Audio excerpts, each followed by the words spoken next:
Salut à tous, donc aujourd'hui vidéo un petit peu particulière. On ne va pas parler d'un personnage en particulier ou d'un mode de jeu précis. Ce qu'on va faire, c'est tout simplement décrire tout ce qui se passe sur l'écran de Marvel Future Fight lorsqu'on y joue. Alors ça peut paraître un petit peu basique, voire bête comme sujet, mais ceci dit, j'ai beaucoup de questions et beaucoup d'incompréhension à ce niveau-là, de la part des débutants et même de certaines personnes qui jouent depuis un an, voire plus. Donc, on va commencer par les bases. Même si ça paraît bête, c'est toujours bien de les rappeler. Au milieu de l'écran, on a notre personnage actuel, donc le personnage qu'on en joue. Donc là, c'est Magneto. Au-dessus de sa tête, on voit sa barre de vie avec son type. Donc, son type, ici on a le rappel des types en haut à droite. Le type explosion, il bat le type combat.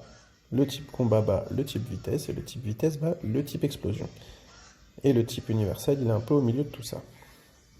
Donc, on a notre personnage avec sa barre de vie juste au-dessus. Ensuite, ce qu'on remarque, c'est que en bas à droite de notre écran, on a pas mal de boutons à activer. Donc, c'est les boutons avec lesquels on va jouer. Le gros qui est là, c'est l'attaque de base. On essaiera de jamais la faire parce que c'est notre attaque la plus mauvaise. Ensuite, on a notre compétence 1.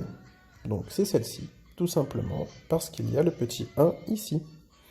La compétence 2, c'est celle-ci, parce qu'il y a le petit 2. La compétence 3, c'est celle-ci. La compétence 4 ici. La compétence 5 ici. Et la compétence 6 ici. Alors, cette compétence est une compétence particulière. C'est une compétence de coopération. Donc, en gros, lorsque vous jouerez, lorsque vous cliquerez dessus, tous les personnages de votre team vont faire une attaque en même temps. Si vous êtes en World Boss Ultime, par exemple, il va aussi y avoir les Strikers, donc les alliés que vous aurez sélectionnés qui vont aussi attaquer avec vous.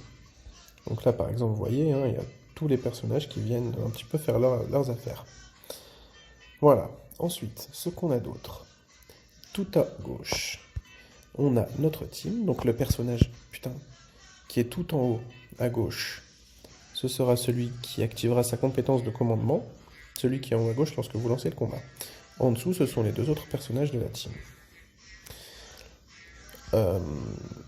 Voilà. Donc, ensuite, ce qu'on voit d'autre, c'est tout plein de petits icônes à côté de la tête de notre personnage, ici, là, en haut à gauche. Donc, on va les décrire un par un.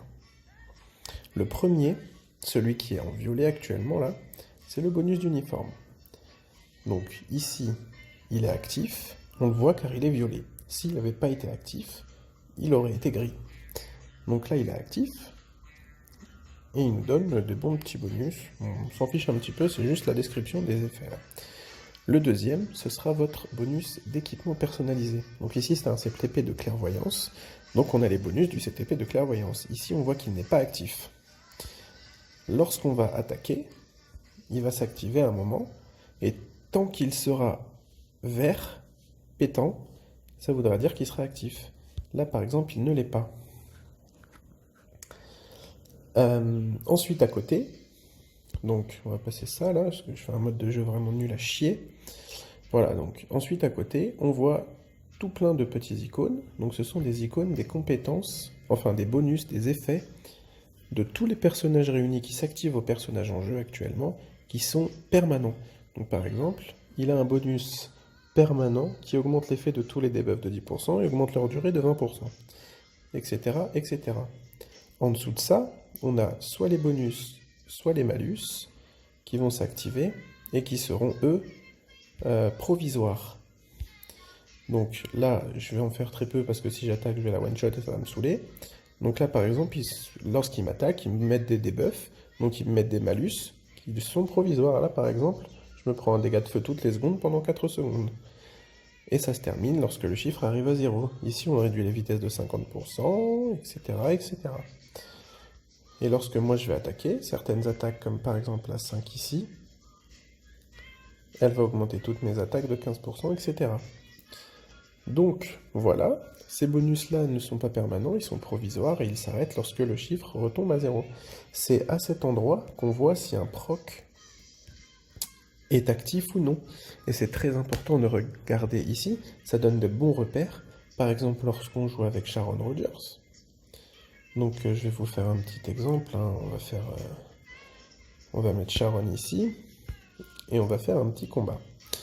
Donc, ça va peut-être pas être très représentatif, enfin bref. Sharon Rogers, elle doit activer sa compétence 4 sous proc. Donc, il va falloir avoir un repère visuel et avoir le timing pour réussir à faire sa rotation complète, tout en mettant son proc sur la compétence 4.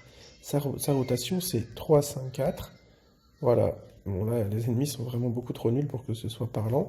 Mais en gros, le petit icône qui est ici, il doit s'activer lorsque c'est la compétence 4 qui est en train d'être décollée. Ouais, les ennemis sont vraiment pas assez forts. Bon, en tout cas, j'espère que vous avez compris. Je pense que j'ai un petit peu tout dit là. J'ai pas grand chose à rajouter. Donc, ce sera la fin de la vidéo. J'en ai terminé avec vous. Maintenant, c'est à vous de jouer.